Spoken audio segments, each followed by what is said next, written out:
అందరికీ నమస్కారం. ఈరోజు మెయిన్ ప్రెస్ కాన్ఫరెన్స్ పెట్టే ముఖ్య ఉద్దేశం ఏమంటే, ఇప్పుడు మదనపల్లికి జిల్లా హెడ్ క్వార్టర్స్, అన్నమయ్య జిల్లాకు హెడ్ క్వార్టర్స్గా మదనపల్లిని ఇచ్చినారు. చాలా సంతోషం. అప్పుడే మాకు అనుమానం ఉండింది, ఇది ఏమో అన్నమయ్య జిల్లా అనే పేరు పెట్టినారు, మదనపల్లి జిల్లా అని పేరు పెట్టలేదు, హెడ్ క్వార్టర్స్ మటుకు మదనపల్లికి ఇస్తున్నారు. రేపటి దినం మళ్ళా చంద్రబాబు నాయుడు గారిని మనం ఎట్లా నమ్మేది, మళ్ళీ ఎలక్షన్స్ వచ్చిందంటే మళ్ళీ దీన్ని హెడ్ క్వార్టర్స్ని తిరిగి మళ్ళీ రాయచోటికి పంపించేస్తారేమో అని అనుమానాలు మాకు నిజంగానే వచ్చినాయి. కానీ ఆ అనుమానాలు ఇప్పుడు క్రమేణా కరెక్ట్ అనిపిస్తాం. ఎందుకంటే ఈరోజు ఆర్టీఓ ఆఫీస్ వచ్చింది మదనపల్లిలో ఉండింది.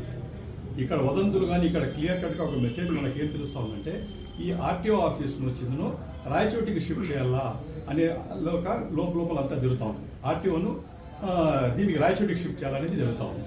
ఆల్రెడీ వచ్చిందను ఇంత ముందు కూడా ఏటీఎస్ సిస్టమ్ వచ్చిందను, ఏదైనా ఎఫ్సీ చేయించుకోవాలంటే బండ్లు ఇక్కడ నుండి రాయచోటికి పోయేసి అక్కడ పోయి ఎన్నో ఇబ్బందులు పడి, ఏటీఎస్ సిస్టమ్ మదనపల్లిలో లేదు, అక్కడ ఉంటే ఎన్నో ఇబ్బందులు పడి దగ్గర 5,000 వరకు, సుమారు 5,000 వరకు వెహికల్స్ ఉన్నాయి. ఆటోలు కాడ తీసుకోండి, ఈషర్లు తీసుకోండి, లారీలు తీసుకోండి, ప్రతి ఒక్కరు కూడా ఎఫ్సీలు చేయించుకోవాలంటే అక్కడ పోయి నానా ఇబ్బందులు పడేది. ఏటీఎస్ సిస్టంలో పోయినామంటే అక్కడ పోయినారంటే అక్కడ అది లేదు ఇది లేదంటే మళ్ళీ మెకానికల్ ఉండరు, మళ్ళీ తిరిగి వాళ్ళు 100 కిలోమీటర్లు, రామసముద్రం అయితే 100 కిలోమీటర్లు మళ్ళీ తిరిగి రావాలా, మెకానికల్ దగ్గర చేసుకోవాలా, మళ్ళా పోవాలా, నానా ఇబ్బందులు వాళ్ళు పడుతూ ఉన్నారు. మేమందరూ ట్రాన్స్పోర్ట్ డిపార్ట్మెంట్ తరఫున ఒకటే డిమాండ్ చేస్తామండి, ఆ ఏటీఎస్ సిస్టమ్ని కూడా మదనపల్లికి తీసుకుని మేము కోరుకుంటుంటే ఇది రివర్స్గా వచ్చిందను ఇక ఉండే ఆర్టీఓనే ఆడికి పంపించేస్తున్నాం. దీనికి తీవ్రంగా మేము ఖండిస్తున్నాం. వైఎస్ఆర్ కాంగ్రెస్ పార్టీ తరఫున లారీ ఓనర్స్ అసోసియేషన్ వాళ్ళు కూడా ఒక రిప్రజెంటేషన్ ఇవ్వడం జరిగింది.